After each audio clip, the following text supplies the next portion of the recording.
ታውቃለህ ይመስለኛል። አንድ ልደታ፣ ሁለት ልደታ፣ ሶስት ባታ፣ አራት ታቶኛል፣ አምስት አባው፣ ስድስት ኢየሱስ፣ ሰባት ስላሴ፣ ስምንት አስር፣ ሰላሳውን ጽፌ ደብተሯን ምክንያት እንዳትታይ ፈልጓ መሰለኝ ጌታ ወይ ቲቪዋ ምናምን ስትታይ አልፈለገም መሰለኝ አልመጣችም፣ የት እንደገባች ማለት ነው። ያም ሆነ ሰላሳውም አለ። አንድ ነገር የተረዳሁት ምንድን ነው? ይሄ ጠላታችን ሁለት መንግስት ነው በዚህ ዩኒቨርስ ውስጥ ያለው፣ የክርስቶስ እና የሰይጣን መንግስት ነው። ሶስተኛ የለም። እና እሱ ጌታ እሱ ብቻ ነው የሚመለክ፣ እሱ ብቻ ነው አምላክ፣ እሱ ብቻ ነው የምትለዋን ነገር አይወድም። ቅዱስ ማለት ምን ማለት ነው? ቶሎ በሉ፣ በትንፋሽ አትናገሩ። ቅዱስ ማለት የተለየ ጎሽ፣ የተለዩ ነው። እንደሱ ያለ ሌላ የለም። እችን አይወድም ሰይጣን። ታውቃላችኋል። ምንድን ነው ያላት ሔዋን ጋር ሄዶ ዘፍጥረት 3 ላይ ታስታውሳላችሁ? ምን አትንኩ፣ እባክሽ አንቺን እንደሱ ትሆኛለሽ፣ እንደሱ ትሆናላችሁ፣ እንደሱ ሆናለሁ እንድንል ያ ነው። አያችሁት? ይሄ ነው የእሱ ዋና መሳሪያ ነው። ሁሉ ምን ይላል ሮሜ 11:36 ላይ ሁሉ ከሱ፣ ሁሉ በሱ፣ ሁሉ ለሱ። ሌላ ሰይጣን መጥቶ ሁሉ ከኔ፣ ሁሉ በኔ፣ ሁሉ ለኔ። ይሄ ነው የኃጢአት ሁሉ ስር፣ የሁሉ ፕሮብሌም በዚህ ዓለም ውስጥ በሙሉ ዩኒቨርሲቲ መሬት ላይ ያለ ችግር ይሄ ነው። አንድ ልጅ ያገኘሁትና ከሌላ ስቴት የመጣ ነበረ እና እንዴት ናችሁ ኢትዮጵያኖች አብራችሁ እንደ ኮሚኒቲ ነገር አለ ወይ አልኩት። ክርስቲያን ማለት ሳይሆን እንዲሁ ዝም ብሎ ኮሚኒቲ ነገር እንደውም የሚነገረውን ቀልድ ልንገርህ አለኝ። በእኛ ምክንያት ትልቁ ሰይጣን ሄዶ እንትን ይፈትሻል። ሁሉም ሰው እንትን አለ። በየሀገሩ መሬት የተቀበሩ አሉ። ምሳሌ ተረት ነው ይሄ። ምን እንትን አለ እና በኋላ ሲል እዛ ጋር ምን አደረክ ይለው፣ እነሱ ግሪኮች ናቸው 100 ወታደር አድርጊያለሁ እዛ ይለዋል። አንዱ ጋር እዛ ጋር ይለዋል፣ እዛ ጋር 200 እስራኤሎች ናቸው፣ እነሱን አላምናቸውም ሊያመልጡ ይችላሉ ምናምን ብሎ ይላል። አንደኛው ጋር ምንም ወታደር የለውም፣ እነሱስ ሲለው እነሱ ኢትዮጵያኖች ናቸው፣ አንዱ ሲወጣ አንዱ ስለሚይዘው አያስፈልገኝም። ይኸውላችሁ አይገርምም? የእኛ ታሪክ በሌላው ስኬት ደስ የማይሰኝ ህዝብ፣ በጣም በጣም በጣም ትልቅ መርዝ። ተመልከቱት። አገራችን ጥላወጊ ሲባል ሰምታችኋል? ጥላወጊ እኔ አስታውሳለሁ። መምሬ ነገድ የሚባሉ የአክስቴ ባል ነበሩ። እንደዚህ እንትናቸው ጥላወጊ ገደላቸው ሲባል አስታውሳለሁ። እና ሙግት እና በቃ ይሄ ነው ይሄ። እና በተለይ ደግሞ በመጨረሻው ጊዜ ጌታ ምን አለ? ደስ አላላቸውም ሊሄድ ነው ሲላቸው ጌታ ኢየሱስ ሊመለስ እና ምን አለባችሁ? አይታወቅ አይፍራ፣ በእግዚአብሔር እመኑ፣ በእኔም እመኑ። በአባቴ ቤት ብዙ መኖሪያ አለ፣ እንዲህስ ባይሆን ባልኳችሁ ነበር። ስፍራ አዘጋጅላችሁ ዘንድ እሄዳለሁ፣ መጥቼም ወስዳችኋለሁ አላቸው። ታዲያ ምልክቱ ምንድን ነው አሉት። ምንድን ነው ምልክቱ ሲሉት፣ ህዝብ በህዝብ ላይ፣ መንግስት በመንግስት ላይ ይነሳል ቸነፈር፣ የምድር መናወጥ ብሎ ተናገረ። አሁን ተመልከቱት ወገኖች፣ ህዝብ በህዝብ ላይ ኢትዮጵያ ውስጥ እንኳን አማራ፣ ኦሮሞ፣ ትግሬ ተመልከቱ እርስ በርሱ። እዚህም ሀገር እዚህም አሜሪካም እንዲሁ ችግር ነው። በዘር በቀለም አሁን በፓርቲ በፖለቲካ በሁሉ ብቻ አንዱ በአንዱ ላይ የሚገርም ጊዜ ነው ያለ ነው። እንደገና ደግሞ ተመልከቱት አሁን ቻይና፣ ኖርዝ ኮሪያ፣ ራሽያ፣ ኢራን፣ ተርኪ እነዚህ ወደ አንድ ወገን መንግስት በመንግስት ላይ፣ አሜሪካ፣ አውሮፓ፣ አውስትራሊያ፣ ጃፓን ወደ አንድ ወገን፣ እስራኤል ተመልከቱት። እና ደግሞ ይሄ የእግዚአብሔር ቃል በጣም አስደናቂ ነው ከሆኑት። አሁን ሕዝቅኤል የጻፈውን ብታነቡት ያው ታውቁታላችሁ። ሕዝቅኤል 38-39 ስለ እስራኤል እና ስለ ኢራን ሲናገር እንዲህ አስደንቅም። 2500 ዓመት በፊት የተጻፈ ነው። ባይ ዘ ወይ አንድ ነገር ለልጆቻችሁ ትምህርት ቤት ሲሄዱ ትንሽ ልጆች ያሏቸው መጽሐፍ ቅዱስ ምናምን ሰው ሊቀልሉባቸው ይችላሉ። ይሄ ሰው የጻፈው ነው ተረት ነው ምናምን ቢሏቸው እንቺን አንድ 5 እንትን ለልጆቻቸው አስተምሯቸው። ጥሩ እንትን ናት እንደዋላለም እንዲያውቁት ለልጆች ይመቻል። አንደኛ የእግዚአብሔር ቃል ትንቢታዊ ነው። ትንቢት አለው። ትንቢት ያለው ሌላ መጽሐፍ የለም። በሙሉ ደግሞ 80% ተፈጽሟል። ጌታ እንደሚሞት እንዴት እንደሚሰጥ እንደሚነሳ ሁሉ ነገር እስራኤል ደግሞ ኢራንና የእስራኤል ነገር በጣም አስደናቂ ነው እና ትንቢታዊ ነው። የእግዚአብሔር ቃል ተረት አይደለም። ይሄ መጽሐፍ ቅዱስ እግዚአብሔር የጻፈው ነው። 80% ትንቢት ተፈጽሟል። እንደገና ደግሞ አርኪኦሎጂ ተቆፍሮ ሲወጣ ታሪክ የሚጠቅሰው መጽሐፍ ቅዱስ ውስጥ ያለ ንጉሥ ነገስታቶች ቢሆኑ ቦታ አገሮች ቢሆን ቢገኝ የሚል በመጽሐፍ ቅዱስ ውስጥ የተጻፈ ነው እና በአርኪኦሎጂ ማኑስክሪፕት ደግሞ በየቦታው መጽሐፍ ቅዱስ የተገኘ ለምሳሌ ዴድ ሲ ስክሮልስ ሲባል ሰምታችኋል አይደል? እዛ የተገኘው ሌላ ቦታ ደግሞ ይገኛል። የኢሳይያስ መጽሐፍ ለምሳሌ እዚህ ቢገኝ ሌላ ቦታ ቢገኝ የሚጋጭ ነገር አንድ ነው። ስለዚህ አንድ እግዚአብሔር የጻፈው ለመሆኑ ሌላ ደግሞ የሳይንስ መጽሐፍ አይደለም። ነገር ግን ስለ ሳይንስ ሲናገር ግን ትክክል ነው። አሁን መሬት ክብ መሆኗን መቼ ነው ሳይንስ ያወቀው? በሳይንስ ያወቀው የሚነግረኝ ሰው አለ? መሬት ክብ መሆኗን እኔም አላውቅም። ግን ሩቅ ማለት 200 ዓመት ቢሆን ሳይንስ ትንሽ ያገኝ ነገሩ ግን በቅርብ እንደሆነ አውቃ እረዳለሁ አይደለም። ግን እንትና ማነው ኢሳይያስ 40 ላይ ብታዩት ክብ መሆኗን ይናገራል። ሰርክል ብዙ ፍላት ሆና ነው የምናያት አይደለም። መሬት ክብ ናት ቢባል አእምሮ እንደገና ደግሞ ዝናብ እንዴት ነው የሚዘንበው? ሃይድሮሎጂክ ሳይክል ይባላል። አጥንተናል ትምህርት ቤት። ኢቫፖሬት ያደርጋል ውሃው ከባህር ላይ አይደለም። ከዛ በኋላ እዛው ተመልሶ አይዘንብም። ንፋስ መጥቶ ይወስደዋል። ያንን ደመናው ውሃ የያዘውን ደመና ማለት ነው። ቀዝቃዛ ቦታ ሲያገኝ ዝናብ ሆኖ ይወርዳል። ስለዚህ ለልጆቻችን ልናስተምራቸው እንችላለን። ይሄ መጽሐፍ ቅዱስ ትክክል እግዚአብሔር የጻፈው ነው። ያው ስለ ሳይንስም ሲናገር እንደዛ ነው። ደግሞ ከሁሉም ድንቅ ነገር ምንድን ነው? ትንሣኤ። ኢየሱስ ተነስተዋል። ተነስተዋል፣ የመቃብር ደጃፍ ተከፍቷል፣ ድንጋዩም ከሩቅ ተንከባሏል። ቀብሩ ብቻ ነው አስከሬኑ የታል? በእውነትም ኢየሱስ ተነስተዋል። እግዚአብሔር ይመስገን። ስለዚህ ይሄ እንግዲህ ያዝነው ጌታችንን። ልጆች ደግሞ ምንድነው አሁን ስሰማ እዛም ኢትዮጵያ ሲሄድ ብዙ ጊዜ ለአንዳንዶቻችሁ ነግሬያቸዋለሁ።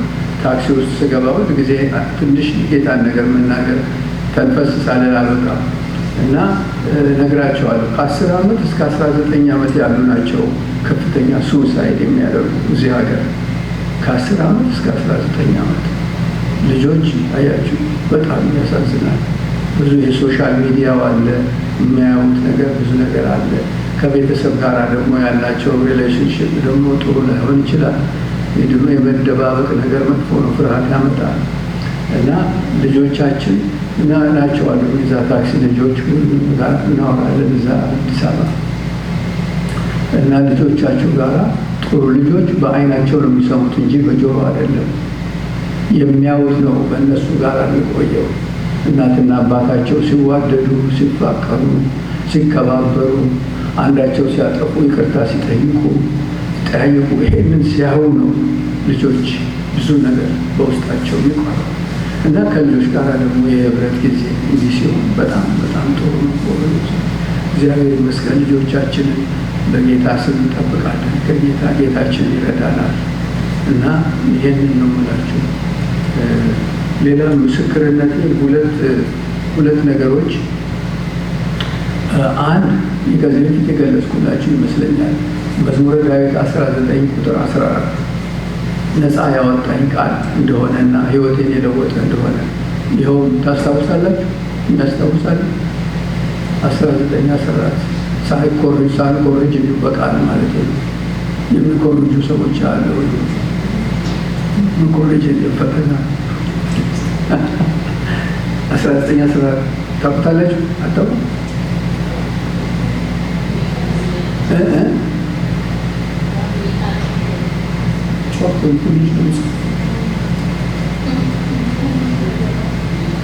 ማይክሮፎኑን እንዳታንተ ወንድማችን ባለቤቷ ጮክ ብለን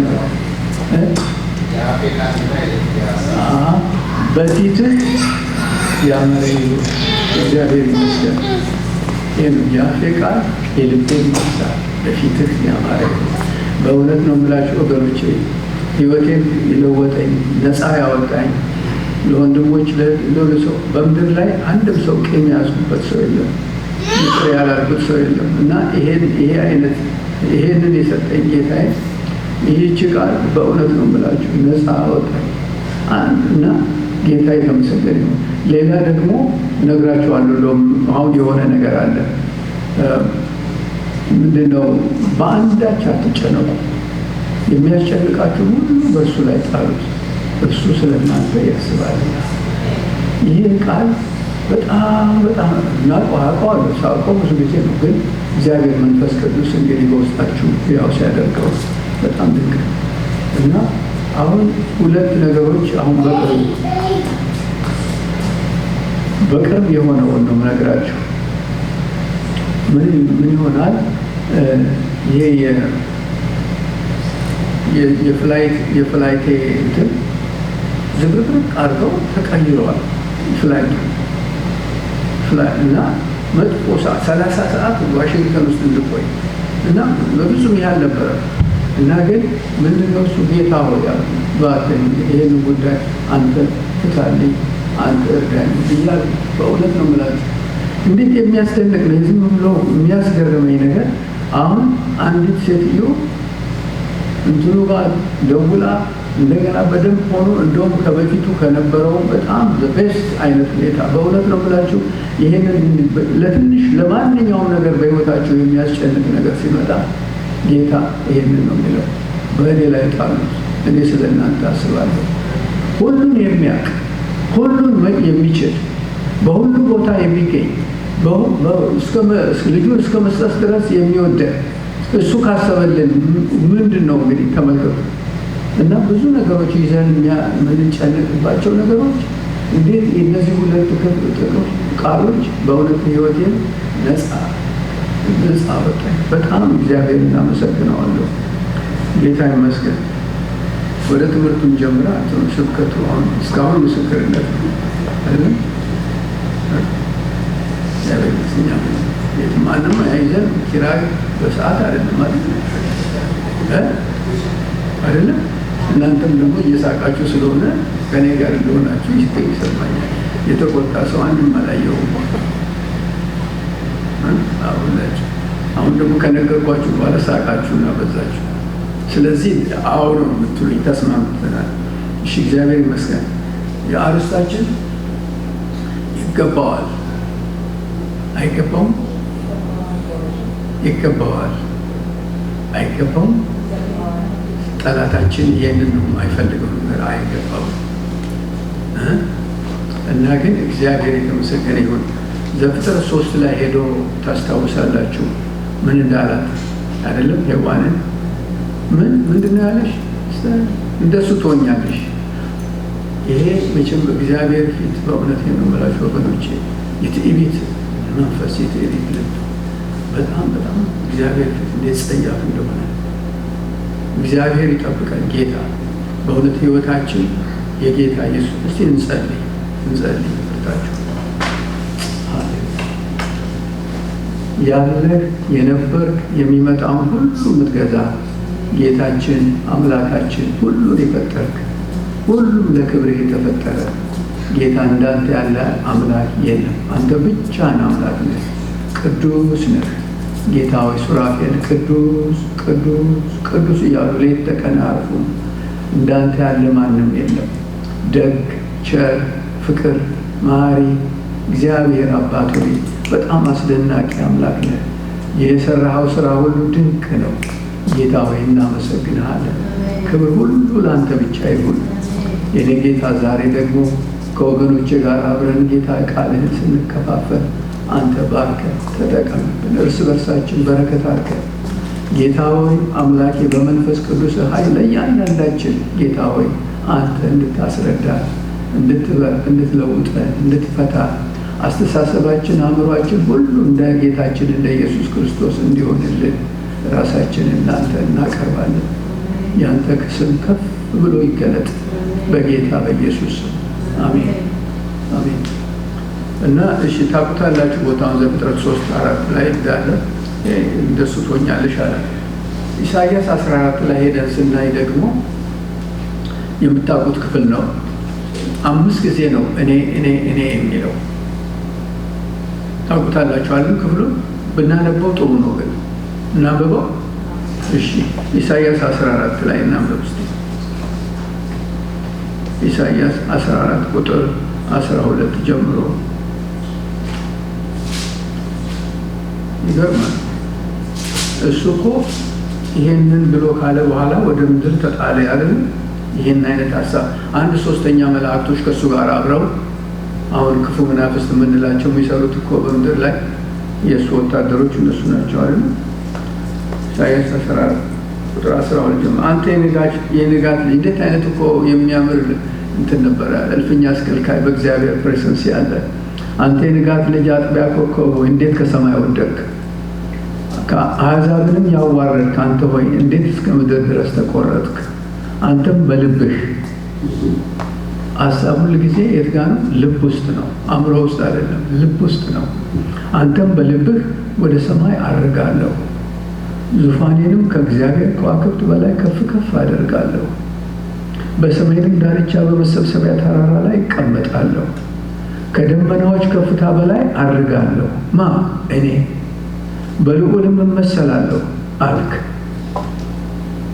አይወዳይም። ነገር ግን ወደ ሲኦል ወደ ጉድጓድም ጥልቅ ትወርዳለህ ይላል። እና ይሄው ታሪኩ የጀመረው ከዚህ ነው። እንግዲህ ሰይጣን ብለን የምንለው እና በዚህ ዩኒቨርስ ውስጥ 2 መንግስት አለ፣ የሰይጣንና የክርስቶስ መንግስት፣ ሌላ የለም ሶስተኛ። እና እግዚአብሔር የተመሰገነ ይሁን። ያ ጳውሎስ ትዝ ይላችኋል። ጳውሎስ እንዴት ክርስቶስን የሚቃወም እንደነበረ፣ ክርስቲያኖችን የሚያሳስር የነበረ ሊቅ ነው።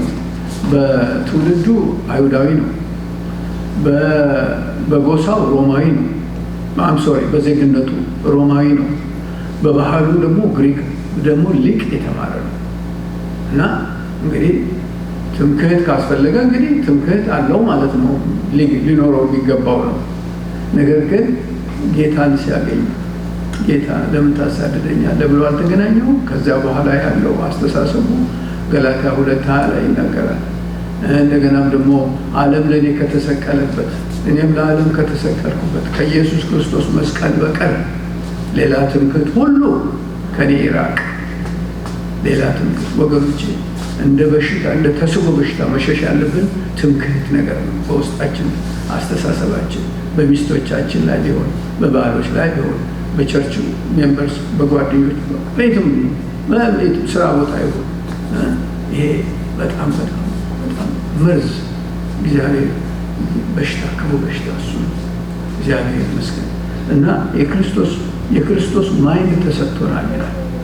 የክርስቶስ ማይንድ ምን አይነት ነው? ምን እንዴት ነው የሚያስበው ክርስቶስ? የእሱ አስተሳሰብ ምን አይነት ነው እናውቃለን አይደል? የእግዚአብሔር ቃል ይናገራል አይደል? ዝም አትበሉኛ፣ እኔ እኮ ለእናንተ እንድትመልሱልኝ ነው እንድትናገሩ ነው አይደል?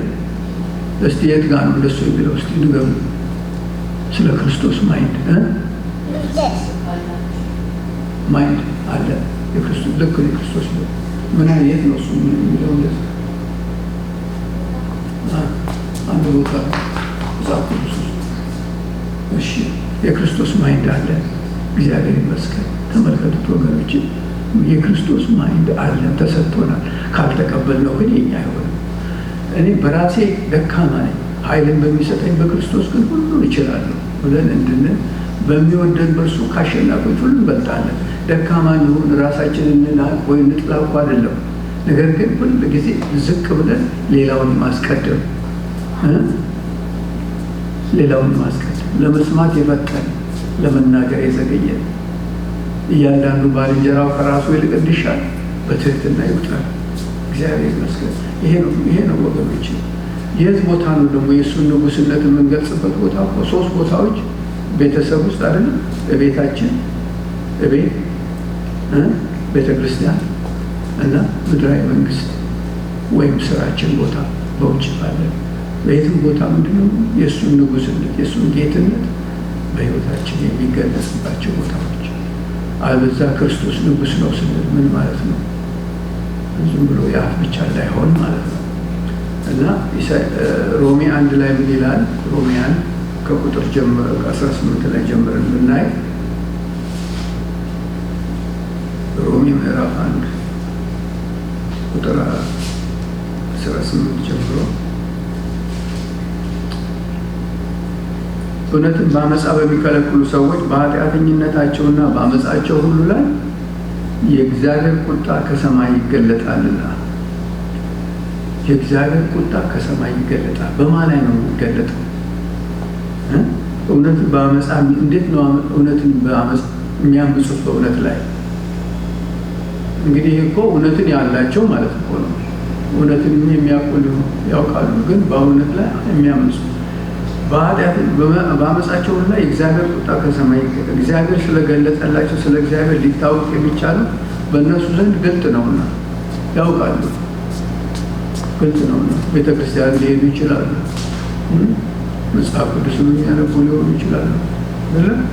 የማይታየው ባህሪ እርሱም የዘላለም ኃይሉ ደግሞ አምላክነቱ ከዓለም ፍጥረት ጀምሮ ከተሰሩ ታውቆ ግልጥ ሆኖ ይታያልና ምንም የተሸፈነ በሰራው የእጁ ስራ ሁሉ የእሱን ክብር ይናገራል፣ የእሱን ማንነት። ስለዚህ እግዚአብሔርን እያወቁ እንደ እግዚአብሔርነቱ መጠን ስላላከበሩትና ስላላመሰገኑት የሚያመካኙታቸው፣ ነገር ግን በሀሳባቸው ከንቱ ሆኑ፣ የማያስተውለው ልባቸው ጨለመ። ጥበበኞች ነን ሲሉ ደንቆሩ፣ የማይጠፋው የእግዚአብሔርን ክብር በሚጠፋ ሰውና በሰው ለውጠው ሰውን ያመልካሉ።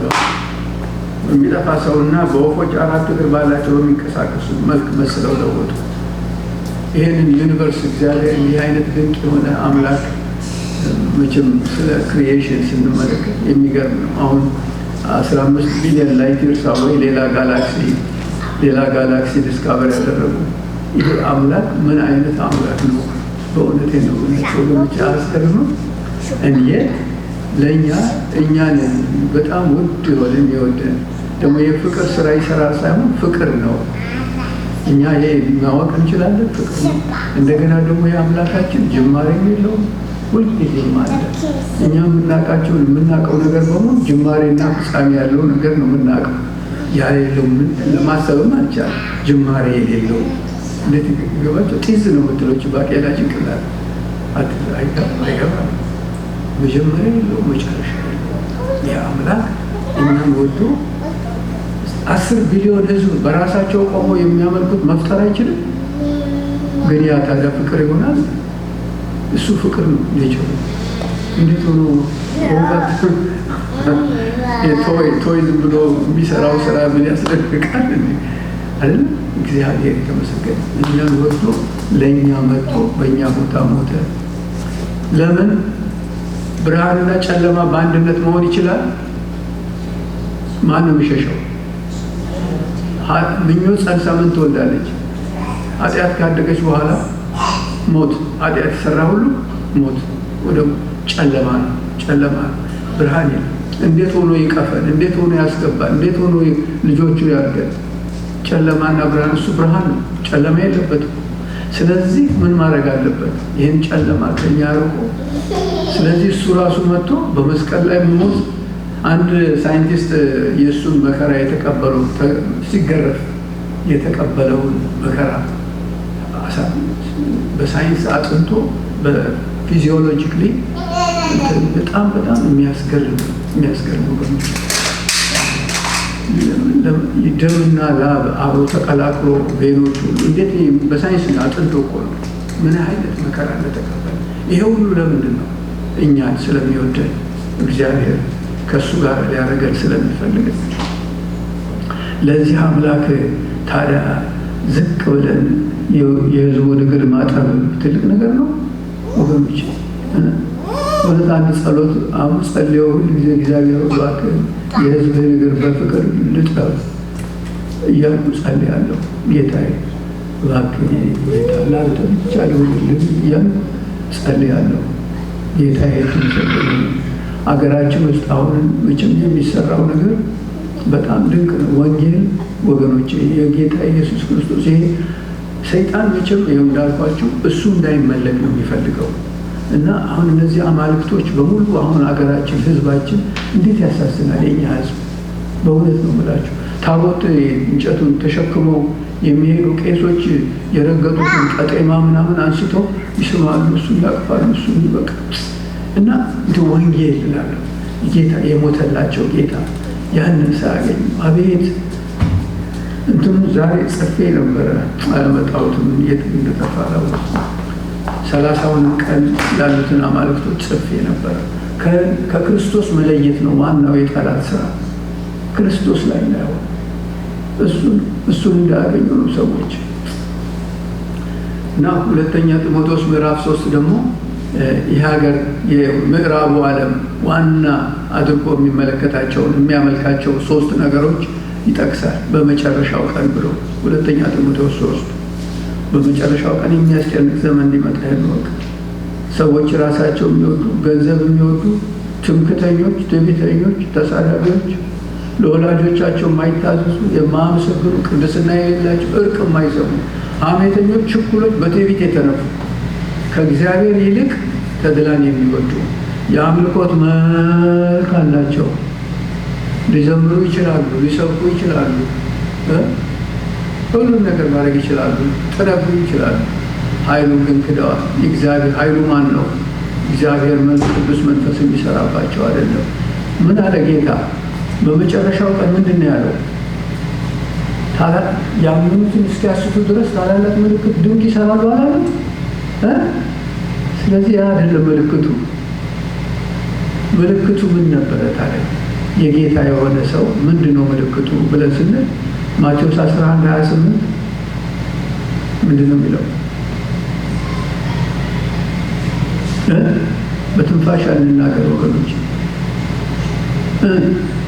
እስቲ በለማ እናንተ ደካሞች ሸክማችሁ የከበደ። ሸክሙ ምንድን ነው? እኔ በእኔ ላይ ነው አልጸል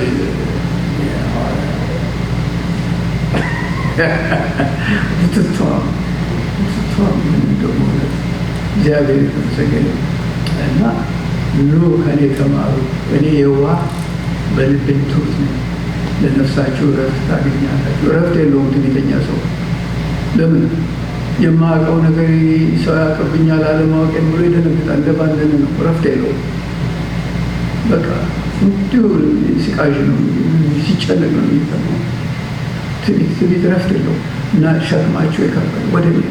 እንደገና ፊልጵስዩስ ምዕራፍ 2 ላይ ምን አለ ጌታ? ራሱን ባዶ አድርጎ የባሪያን መልክ ይዞ ተመልከቱ። ይህ ዩኒቨርስ የሰራ ጌታ እኔ ትንሽ ያወቁ እንደሆነ ዘራፍ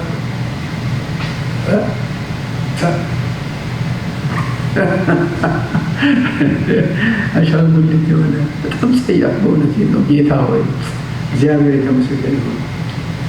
እና ምንድነው እሱ ሮሜ ምዕራፍ 1 ላይ ስናይ እግዚአብሔርን እያወቁ እንደ እግዚአብሔርነቱ መጠን ስላላከበሩትና ስላላመሰከሩት የሚያመካኙት አጡ። የማያስተውሉ ልባቸው ጨለመ፣ ጥበበኞች ነን ሲሉ ደንቆሮ ሆኑ። እግዚአብሔርን ለማይረባ አእምሮ አሳልፎ ሰጣቸው። ለማይረባ አእምሮ አሳልፎ ሰጣቸው። አይሳስንም ወገኖች? በጣም ያሳዝናል። አንድ እንትን የሚገባው ማን ነው? ብለን ስንል ተመልከቱ። ማን ነው የሚገባው? አምልኮ የሚገባው ማን ነው? ምዕራፍ 4 ራእይ ምዕራፍ 4 ቁጥር 11 ላይ ምን ይላል? ምን ይላል? ምን ሲሉ ነው የምናየው? ምን እያሉ ነው የሚያመልኩት? ራእይ ምዕራፍ 4 ቁጥር 11 ምን ይላል? ምን ይላሉ? ምን ነው ያወጣችሁ ነው? እሺ ከውስጥ ካልወጣ ከውጭም ማውጣት ይችላል። 11 ምን ይላል?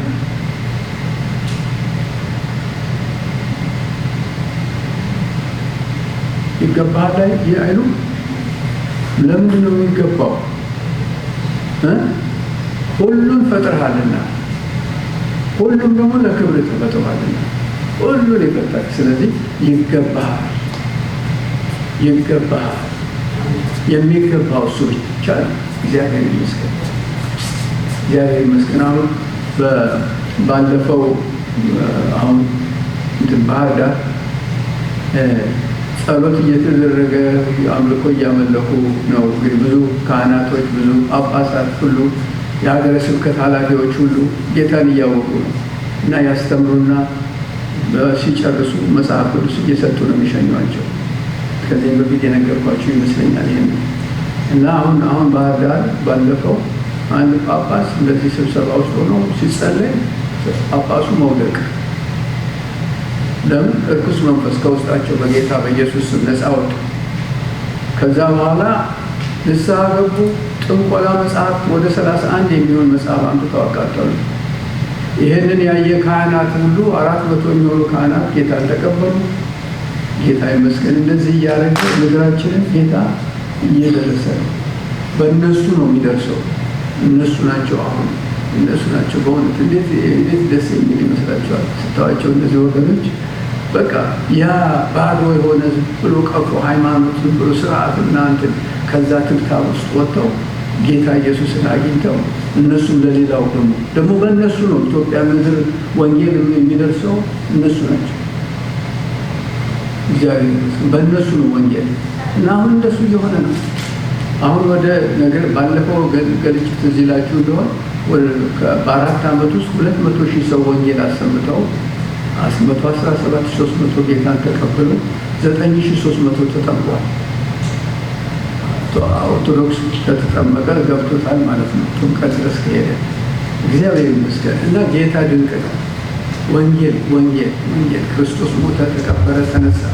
ችን ወንጌል ለማድረስ ነው።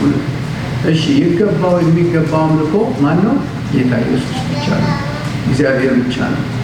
እንደገና ራእይ ምዕራፍ 5 ላይ ደግሞ ቁጥር 6 ጀምሮ ምንድን ነው የምናየው? እስቲ አንድ ሰው ያንብብልን። እሱ 6 ምዕራፍ 5 ከቁጥር 6 ጀምሮ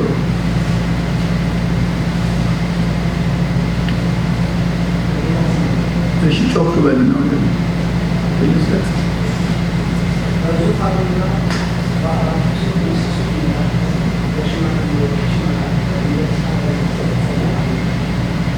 ታንኪዩ በጣም እንደዚህ እኔ ላንብበው መሰለኝ እስኪ ማይክሮፎን ስለሌለ አንተ እኔ ላንብበው ይገባል። ራእይ ምዕራፍ 5 ከቁጥር በጣም ተመልከቱት። ይሄንን የሚገባው ማን ነው የሚገባው አምልኮ? በዙፋኑና በአራቱ እንስሶች መካከል በሽማግሌዎች መካከል እንደታረደ በግ ቆሟል። 7 ቀንዶች 7 ዓይኖች ነበሩት። 7 ቁጥር ብዙ ጊዜ ኮምፕሊት ማለት ነው፣ ሙሉ ማለት ነው። ቀንድ ሲል ኃይል ነው፣ ሙሉ ኃይል ያለው ሁሉ ኃይል ሁሉ የሱ የሆነ። ዓይኖች ሲል ደግሞ እውቀት የሚያውቀው የማያየው ነገር የለም ማለት ነው። ድንቅ የሆነ ነው። 7 ቀንዶች 7 ዓይኖች እነርሱም ወደ ምድር ሁሉ የተላኩ የእግዚአብሔር መናፍስት ናቸው ይላል። መጥቶም በዙፋኑ ላይ ከተቀመጠ ከዚያ ከቀኝ መጽሐፉን ወሰደው። መጽሐፉን በመወሰደ ጊዜ 4 እንስሶችና 4 ሽማግሌዎች በበጉ ፊት ወደቁ። እያንዳንዳቸው በገናን የቅዱሳን ጸሎት የሆነ ዕጣን የሞላበትን የወርቅ ዕቃ ያዙ። መጽሐፉን ትወስድ ዘንድ ስሙት፣ ይኸውላችሁ መጽሐፉን ትወስድ ዘንድ ማኅተሞቹንም ትፈታ ዘንድ ይገባሃል፣ ታርደሃልና በደምህም ለእግዚአብሔር ከነገር ሁሉ ከቋንቋም ሁሉ ከወገንም ሁሉ ከሕዝብም ሁሉ ሰዎችን ዋጅተሃልና። እግዚአብሔር ይመስገን። ለአምላካችን መንግሥትና ካህናት የሆኑ ዘንድ አደረግካቸው፣ በምድርም ላይ ይነግሳሉ፣ እንነግሳለን ከእሱ ጋር። ወገኖቼ ሃሌሉያ! ጠላታችን ይታሰራል 1000 ዓመት። ያን ጊዜ ኢየሱስ ጌታ ነው፣ ይመጣል የኔ ጌታ። ሃሌሉያ! አንድ ቀን ይመጣል ልብ የማይዝልበት ደመናና ጭጋግ እንባም የሌለበት በወርቃማው ምድር ሁሉም ሰላም ሆኖ ምን አይነት ክቡር ቀን ይሆናል! ምን አይነት የከበረ ቀን ይሆን! ጌታን ሳይ ፊቱን ስመለከት በጸጋው ያዳነኝን በእጁ ይዞኝ ሲሄድ በተስፋው አገር ምን አይነት ክቡር ቀን ይሆናል! ሃሌሉያ! እንሄዳለን የኔ ወንድም የኔ ጌታ ይመስገን። እዛ ስንገናኝ ምን አይደንቃችሁ? አሁን ብዙ ወንድሞቻችን ይሄዷል። እንግዲህ 65 ዓመት ሆነን እንግዲህ ጌታ ከእንትን ጋር 65 ዓመት ዳኒ በተወለድክበት በአመቱ ማለት ነው።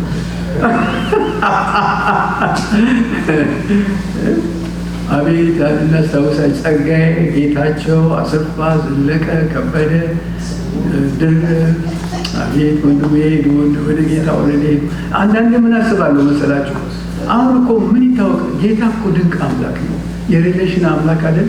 አሁን እነሱ ኑ ብሎ በትልቅ ቲቪ ስክሪን እኮ ሊያሳያቸው እኛ ተሰብስበን ሊያውን እኮ ይችሉ ይሆናል። እኔ መጽሐፍ ቅዱስ አይልም፣ ግን እግዚአብሔር በጣም ምን እውነቴን ያስደንቀኛል። ወንድሞቼን ሳስብ እንባዬ ይመጣል። በጣም በቃ እንዴት አይነት እኮ ነው የእኛ እኮ ጌታ ጋር እኮ ለዘላለም አብረን የምንሆነው ወገኖች። አሁን ገንዘብ ከሰው የሚመጣ ክብር ፈልገን ድሮ ታውቃላችሁ፣ መዝሙር ሰው ሲደርስ መዝሙር ሲደረስ የከሌ መዝሙር አይባልም። መዝሙር ቸርች ነው፣ የቸርች መዝሙር ሆኖ እንጂ ከሌ መዝሙር እና መነገድ ነስም ምናምን ነገር የለም። አሁን በጣም ጊዜው በጣም ተለወጠ። በጣም ይገርማል።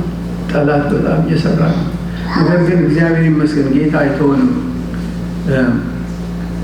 ስለዚህ ይሁዳ ላይ ብናይ አንድ ክፍል ደግሞ ብናይ ይሁዳ ምዕራፍ ቁጥር 5 ስንት ምዕራፍ ነው ያለው? ይሁዳ አንድ ነው።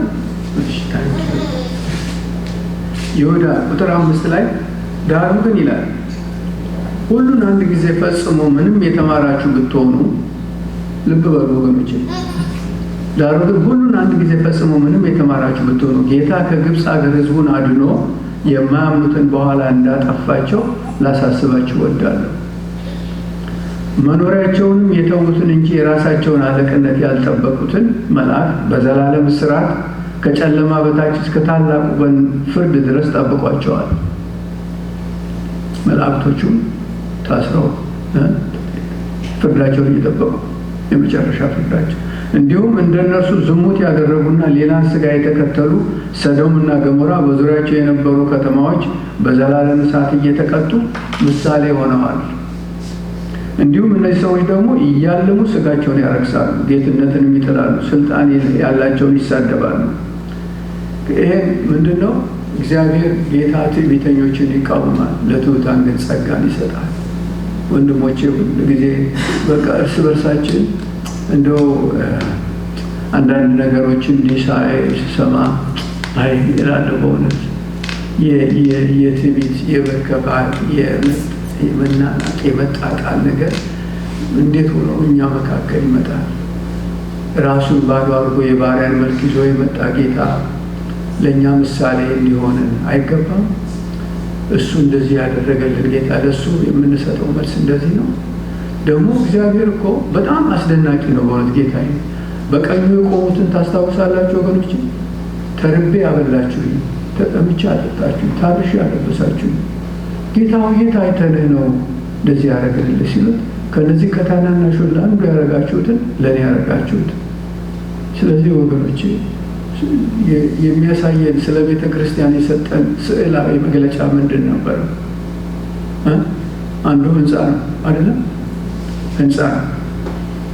አሁን እዚች ጋር ቀዳዳ ቢኖር እንዲህ መስኮት፣ ይሄ ህንፃ ቀዳዳ ቢኖር ይሄ ቤት ኮምፕሊት ይሆናል? አይሆንም። አይጥ ይገባል፣ ዝናብ ይገባል፣ ሽንፍር ምናምን ኮምፕሊት አይደለም። የሚሰጠን ምሳሌ ሁሉ ጌታ እንዴት ነው ወንድሜን ማቀፍ፣ ወንድሞችን እያንዳንዱ ባልንጀራው ከራሱ ይልቅ እንዲሻል እኔነት በጣም እግዚአብሔር ጸያፍ ነው። በእውነቴ ነው የምላችሁ። ሰይጣን ይጨፍራል ደስታው ነው። እንደገና ደግሞ አካል ተመልከቱ። ፒክቸሩ እኛን የሚገልጠን እንዴት ነው? አካል አሁን እዚህ እጄ ብትቆስል እዚህ ጋር ወይም ትንሽ ነው ቢሆን ሰውነቴ በሙሉ ይታመማል አይደል? አያችሁት? የሚሰጠን መልክ ጌታ ለእሱ ልንሆንለት አይገባውም? ለጌታ እኮ ነው። ወንድሜን ሳስቀድም ዌልካም ወንድሜን ሳስቀድም ምን እያልኩ ነው? ለጌታ ነው። ዝቅ ዘንድ እኮ እግር ለማጠብ ጌታ እንግዲህ ጌታ ነው። በጣም ድንቁ ማንነታችንን ስናውቅ ዝቅ ማለት አያስቸግረንም። ችግሩ ማን መሆናችን በክርስቶስ ያለንን ማንነት አናውቅም ማለት ነው። እንዲሁ ዝም ብለን ነው። ዝቅ ማለት አያስቸግርም። ጌታችን ኢየሱስ ክርስቶስ ሁሉ በእጁ እንደሰጠው አውቆ ከማን እንደመጣ ወደ ማን እንደሚሄድ አውቆ ከመቀመጫው ተነሳ። ለምን ተነሳ?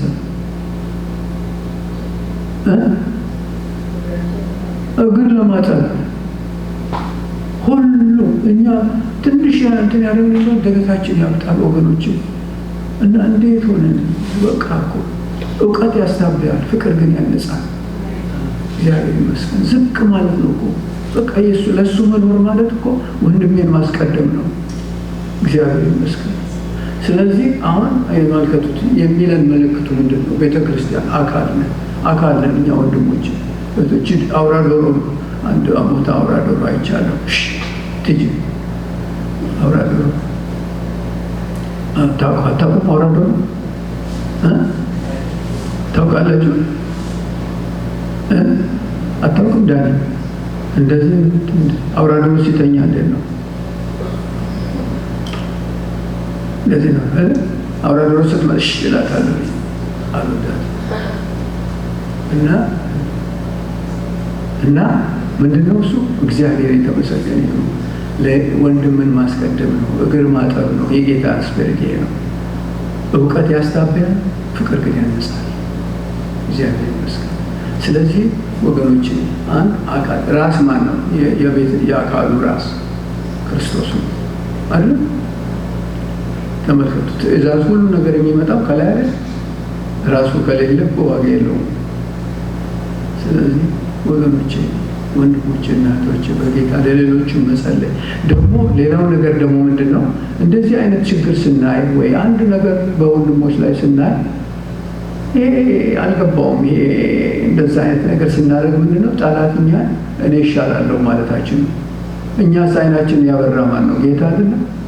ከማን ተሽለን ነው? አተሽለን አይደለም፣ ጌታ ነው። ስለዚህ ለእነዛው አይነት ወንድሞች ለምሳሌ ይሄንን ይሄ አይነቱ መንፈስ የሌላቸው ወይም ደግሞ ገለል ያሉ ወይም ገሸሽ ያሉ ወንድሞችን እንደዚህ አይነት ዲቪዥን ነገር ሲመጣ ለነዛ ሰዎች መጸለይ ነው፣ በራይ በኮምፓሽን። አለበለዚያ እንደዛ እንደ ፈሪሳዊና እንደ ቀራጭ ይሆናል። ጸሎታችንም አይደመጥም። ያ ፈሪሳዊው እኔ እንዲሰራለሁ እንዲያደርጋ እንደዛ ሰው ስላላረከኝ አመሰግናለሁ አለ። ያ ወደ ቤቱ ጸድቆ ሄደ። ያ ደረቱን እየመታ ማረኝ ይላል። ስለዚህ አሁን ምንድን ነው ሁልጊዜ እንደዚህ በመሀላችን ችግር ሲኖር ወይም እንደዚህ አይነት ሲኖር ለነዛ ሰዎች መጸለይ፣ እግዚአብሔር አይናቸውን አብራው፣ ለጌታ ለኢየሱስ የሚገባ ምስክር አድርጋቸው። እኛንም ደግሞ አይናችን ስላበራሃልን እናመሰግንሃለን ጌታ እያል መጸለይ። ጠላት ይሄን ሲሆን ይመጣል። እሱ አያችሁ አይ ምናምን የማይረባ ምናምን ስንል እሱ ደስታው እሱን ነው ፈልገው። ኦኬ እሺ፣ እንዴት ነው ሰዓታችን ወንድማችን? 5 ደቂቃ 10 ነው 5 ደቂቃ አይ በቃ ጥሩ ሰዓት ጌታ ይመስገን። ስለዚህ ምንድነው እያልን ያለ ነው እንግዲህ አምልኮ የሚገባው ልንኖርለት የሚገባው ሁሉን ነገር ጥለን ህዝቡን እግር እንድናጥብ የሚገባው ጌታ ኢየሱስ ነው። ለሱ እንሆንለት ይገባዋል። ታርዶልናልና ከወገን ከቋንቋ ለአምላካችን ነገስታትና ካህናት እንድንሆን አድርጓልና። ስለዚህ እግዚአብሔር ይመስገን። ንጉሥ ከእሱ ጋር አብረን እነግሳለን ለዘላለም። አቤት አቤት! አሁን ተመልከቱ፣ ይሄ ምን አይነት በሰው አእምሮ አልገባም ይላል እግዚአብሔር ለሚወዱት ያዘጋጀው። በእውነት በሰው ሙቪ መስራት አይችልም፣ ሆሊውድ መስራት አይችሉም። ተመልከቱ፣ ያዘጋጀልን ነገር በፍጹም ታዲያ ይህን አምላክ ጌታ የተመሰገነ ይሁን። አልናፍቅም፣ ይመጣልናል። ጌታ ይመስገን ወገኖች፣ እግዚአብሔር ይባርካችሁ። እናመስገን። ሃሌሉያ። ያለህ የነበርክ የሚመጣውን ሁሉ የምትገዛ ጌታችን አባታችን ውዳችን እናመሰግንሃለን። ጌታ ሆይ ከድቅድቅ ጨለማ አውጥተህ ወደ ልጅህ መንግስት አፈለስከን። እግዚአብሔር አምላካችን ሆይ ጠላታችን ዲያብሎስን ጌታ በሞት ላይ ስልጣን ያለውን በሞት ሻርክልን። ጌታ ሆይ እናመሰግንሃለን። ወደ ልጅህ መንግስት ስላመጣህን ያንተ ስለሆነ ጌታ ሆይ ለአንተ የሚገባ ኑሮ እንድንኖርልህ ጸጋህን ኃይልህን አልብሰን በመንፈስ ቅዱስ ቀባን። ጌታ ሆይ ዝቅ ብለን ደግሞ የወገኖቻችን የወንድሞቻችን እህቶቻችን እግር ለማጠብ ጌታ ሆይ ልባችን የተሰጠን ጌታ አምላኬ ሆይ በሙሉ ለአንተ የሆንህ አድርገን። ጌታ አምላኬ ሆይ በምድረ በዳ እንደተበተነው ህዝብህ እንዳንሆን ጌታ ሆይ አምላኬ ባለማመናቸው ምክንያት ወደ ረፍቴ አይገቡም ብለህ በቁጣ እንደማልክባቸው እንደነሱ እንዳንሆን ጌታ ሆይ ለአንተ የሚገባ ምስክሮች አድርገን እባክህ የኔ ጌታ ዝቅ ብለን የህዝብህን እግር በፍቅር እንጠብ። የኔ ጌታ ለአንተ ክብር አድርገን። ይህ ብቻ ነው የምንፈልገው። የአንተ ስም ይክበር። ክብር ሁሉ ለአንተ ብቻ ይሁን። በኢየሱስ ክርስቶስ ስም አሜን አሜን።